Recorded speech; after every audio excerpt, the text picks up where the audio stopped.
Hello friends, welcome to civil basics. நாம் இன்னைக்கு இந்த வீடியோவில் வந்து ரிவர் சாண்டுக்கு மாற்றாக வந்திருக்கக்கூடிய எம் சாண்டை பற்றி தான் பார்க்க போகிறோம்.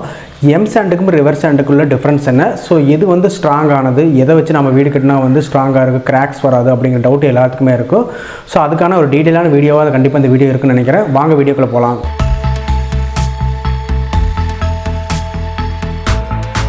ஒரு வீடு கட்டணும் ஸ்டார்ட் பண்ணுறப்போ எல்லோரும் சொல்லக்கூடியது பார்த்தீங்கன்னா வந்து ரிவர் சாண்ட் யூஸ் பண்ணுங்கள், எம் சாண்டோ பி சாண்டோ யூஸ் பண்ணாதீங்க. கட்டு வேலைக்காவது வந்து நீங்கள் எம் சாண்ட் யூஸ் பண்ணிவிட்டு பூச்சிக்கு வந்து கண்டிப்பாக வந்து ரிவர் சாண்ட் யூஸ் பண்ணுங்க. அந்த பிளாஸ்டிங் அதாவது பூச்சில் வந்து வெடிப்பு வராதுன்னு சொல்லுவாங்க. ஸோ இது எல்லாமே பார்த்தீங்கன்னா ஒரு உண்மையில்லாத தகவல் கூட சொல்லலாம்.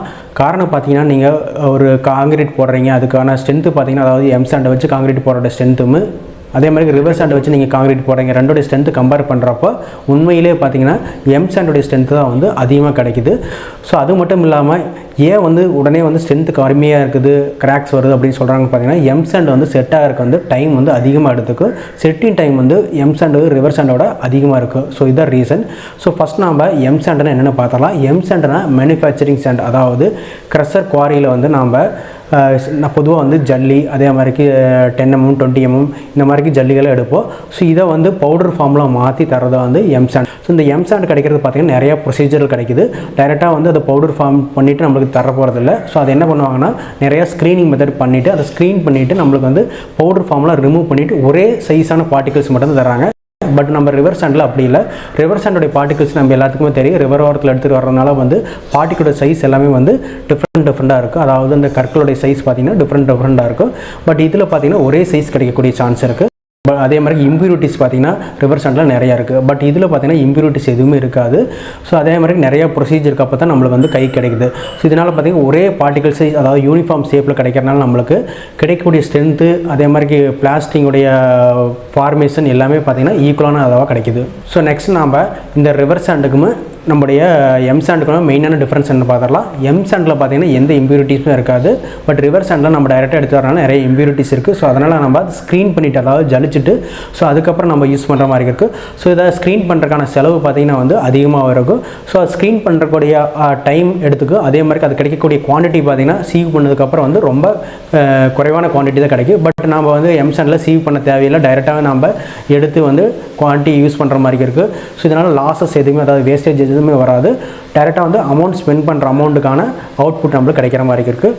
ஸோ அது மட்டும் இல்லாமல் எம் சாண்ட் எல்லாமே ஃபஸ்ட் சொன்ன மாதிரிக்கு நிறைய ப்ராசஸ்க்கு அப்புறம் தான் வருது. ஸோ இந்த மாதிரி ப்ராசஸ் எப்படி பண்ணுவாங்கன்னா நிறைய வாட்டர் வாஷ் பண்ணிவிட்டு அதாவது 2 times 3 times வந்து வாட்டரில் வந்து வாஷ் பண்ணிவிட்டு ஒரே யூனிஃபார்ம் சைஸ் தான் கொடுக்குறாங்க. பட் நம்மளுக்கு ரிவர் சாண்டில் அந்த மாதிரி யூனிஃபார்ம் சைஸ் கிடைக்காது. நம்ம சீவ் பண்ணதுக்கப்புறம் தான் யூனிஃபார்ம் சைஸ் கிடைக்கும்.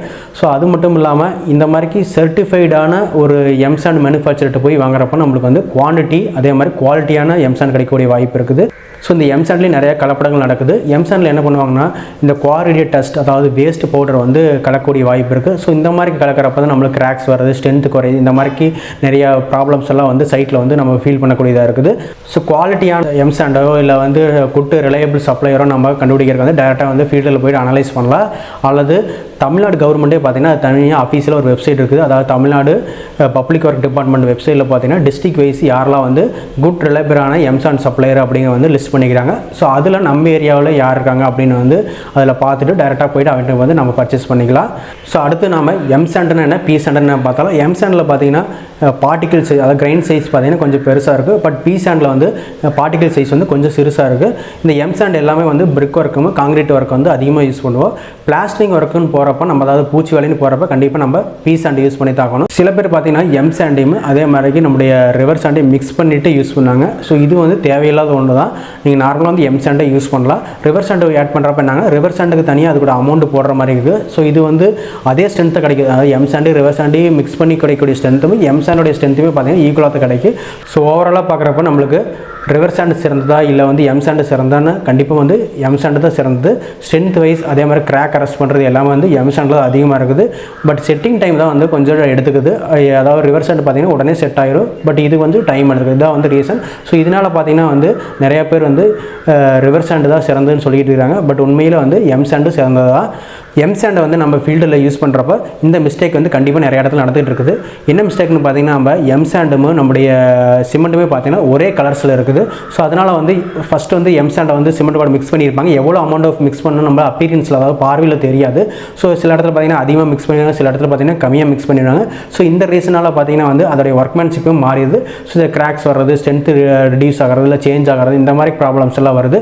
பட் ரிவர்ஸ் சாண்டில் பார்த்தீங்கன்னா நம்ம பார்க்குறப்பே தெரியும் எந்த அமௌண்ட் வந்து நம்ம ரிவர்ஸ் சாண்ட் யூஸ் பண்ணிக்கிறோம், எவ்வளோ அமௌண்ட் வந்து சிமெண்ட் யூஸ் பண்ணிக்கிறோம் அப்படிங்கிறது நம்ம பார்வையிலே தெரியும்.